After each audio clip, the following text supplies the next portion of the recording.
Makes sense. Mm-hmm. So. Woody and I got called the fuck out by a very, very fit guy Did we? in our Patreon chat, Yeah. where he was like, so you guys don't deadlift at all anymore. And I was like, well, I saw that clip on Rogan with the strong man who was like, you don't need to deadlift. And he cut me off and he's like, so you stopped deadlifting because you saw a clip of Rogan. And I was like, when you say it like that. Yeah, I mean, well, when you say it like that, I'm embarrassed. No, what you respond with, no, I just thought taking the advice of a world championship professional athlete might be wise. This guy's body was his resume. Yeah, he was very fucking fit. And he was like, well, can what he lift a Volkswagen? Romanian deadlifts. Yeah. Yeah, so then he did Romanian, and we watched. But my story is similar to Taylor's, but different. Taylor stopped when the strongman said to. I didn't stop. I got injured. I hurt my elbow. This is something, and I'm like, oh, I should have stopped when Taylor did. That's my story. See, like I you don't even know, Kyle. I was doing landscape work in my front yard. I rented a chainsaw a couple weeks ago, and it wasn't until Woody asked me and was like, so did they give you like a training course or tell you how to be safe? That I was like, no, not at all. The guy at Home Depot just gave it to me and basically said, have fun.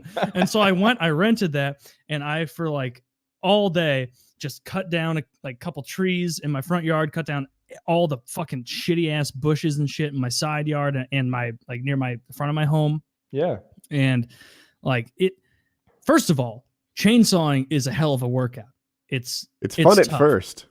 It's very fun at first, but like I learned early that like I'm not good at gauging when it's through the actual log, because there's like a line on my driveway now where I went through a huge log way too much, and when it like ran, it was like rah, and I was like, oh fuck, and so now there's like a divot in my driveway where I fucked that up. But those blades are nice and sharp. Yeah, Kyle after knows, that they get dull. After that, cutting was an ordeal. I just had to like sit down and be like, just come on, man, just please go through. Thank God I had. They're kind of a bitch to sharpen if you don't know how to do it. You need a rat tail file. I have no idea how to.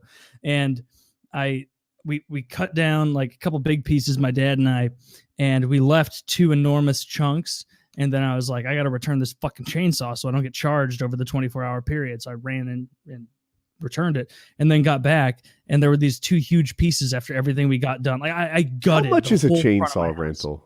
It was, for the 24 hours, only like $85 or something. Oh, that's more than I guessed. Yeah, chainsaw's $300. Yeah, well, I don't need a pretty good one. I have a good chainsaw. Tree I need to get removed in my backyard. 18 years old now. Like they last for a while. You just change the blade. They just keep going. It's what is it? A single stroke little fucking gasoline motor. It just goes for fucking ever. Steel is the one.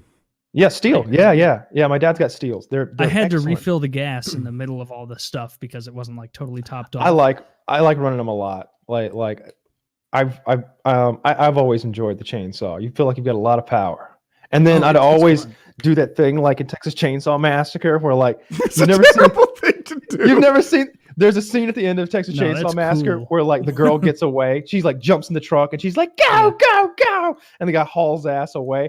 And Leatherface stands in the highway with a chainsaw. And he does this like crazy dance of rage with the chainsaw. And at the end he's going, no, while he's like dancing like this. Well, of course, obviously, I like to juggle mine with an axe. Yeah, I did that too. I almost got kicked out of my HOA. They don't like that. They don't like that. But yeah, that like, and then my dad and I picked up one of the second heaviest piece, and we tried to carry it over to the dumpster I bought, which turns out buying a dumpster to throw shit away in like $500. Didn't know it was that expensive. Buying a dumpster? Renting. Like renting a dumpster, and that they deliver and take away, because there are other companies that are like, hey, you can get a dumpster for $160 if you want to deliver it and bring it back. And it's like, well, I don't own a semi, asshole. Like I don't know what I could do for this. And like we were carrying shit, and it smashed the top digit of my left index finger so bad when we were trying to throw this in, and it slipped on my dad's side, cut my head up real bad because it fell towards me, and then smashed it into the side of the dumpster. That like it was actively very painful for like 6 days afterwards. Jesus. Where I'd like wake up and be like, my finger's probably fine. I'd like try and like hold a can of soda and be like, oh, nope, guess not. I guess I'm pointer finger up again as I drink. But it's mostly better. So I'm 2 weeks out from any sort of exercise. And it wasn't until yesterday that I was like thinking to myself, I'm like, Taylor, you could have been squatting this whole time. And I was like, nah. Nah. Unless I can do the fun overhead press and the fun bench, I'm not doing squats. Fuck that. You can't do Meanwhile, there's a guy playing NCAA football right now with like his whole hand broken. And he just put a club cast on it. Is there? No, or are you just hypothetically? Yeah, no. I'm pretty sure he plays for Alabama. I just remember like the other day we were watching football and the guy had this club over his whole fucking hand, and he played a position that's like he was like an alignment or something like that too, and he was doing well. It made me feel bad because it was like after every NHL postseason, it'll be like in this most recent one, they're like, yeah, and Tarasenko had 3 broken ribs for the last 20 games of the playoffs. And meanwhile, I'm like, my fingy hurt. That's how I felt about my elbow. I don't know.